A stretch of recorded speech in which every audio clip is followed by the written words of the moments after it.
Hello, aspirants. This is me, Shalini. Welcome to the Legal Lens.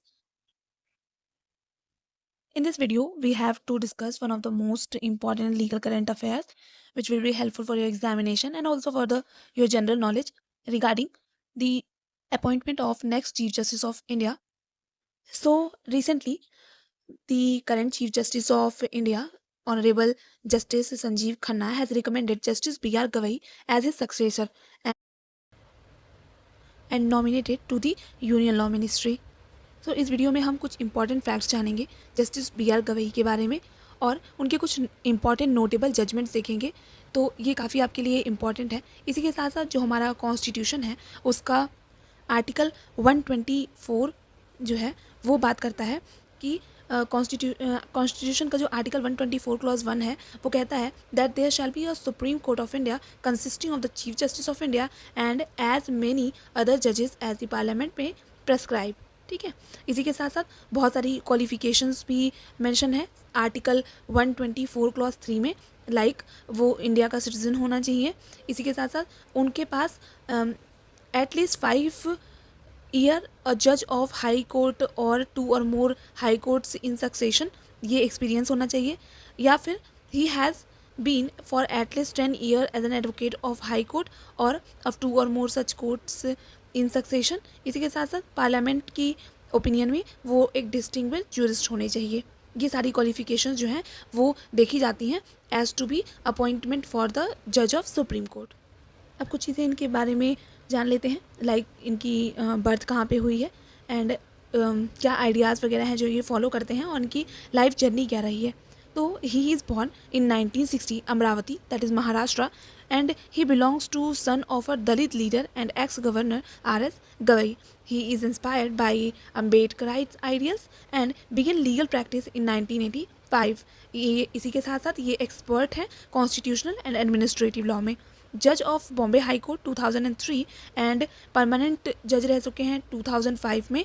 उसके बाद ये supreme court में appoint हुए 2019 से और अब ये 2025 में मई में ये as a new chief justice of India, that is 52nd chief justice of India की तरह ये ओथ लेंगे।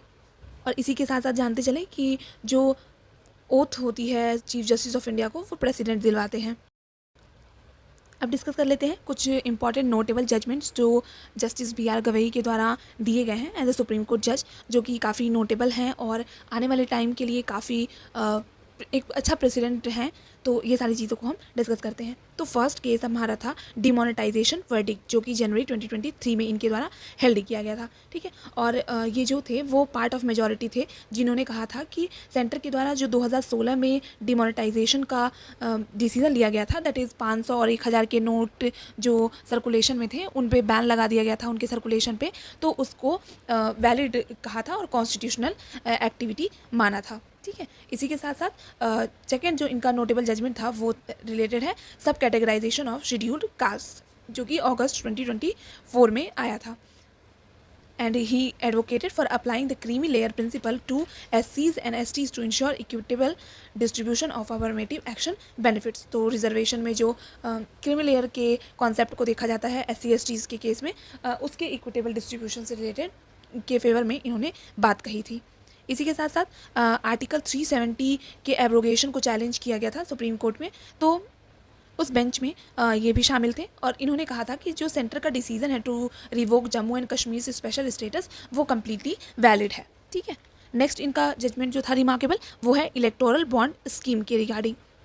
तो जो इलेक्टोरल बॉन्ड स्कीम थी उसे स्ट्रक डाउन कर दिया गया था, ये कहते हुए कि इसमें जो एक ट्रांसपेरेंसी होनी चाहिए वो ट्रांसपेरेंसी का लैक है, क्योंकि वो जो एंड नेक्स्ट नोटेबल जजमेंट थी डिमोलिशन ड्राइव्स, जो यूपी में एक्शंस के तौर अक्यूज़ड के घरों पे बुलडोज़र चला दिए जाते थे, तो उसको क्रिटिसाइज़ करते हुए इनका कहना था that the use of bulldozers against properties of accused individuals without due process emphasizing adherence to the rule of law.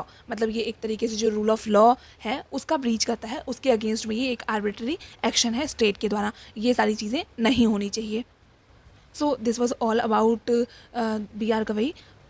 जब भी इनकी ओथ सेरेमनी होगी और जो भी आगे के लीगल डेवलपमेंट्स होंगे उससे लिए हमारे साथ आप जुड़े रहें। तब तक के लिए keep learning, keep shining, all the best, thank you.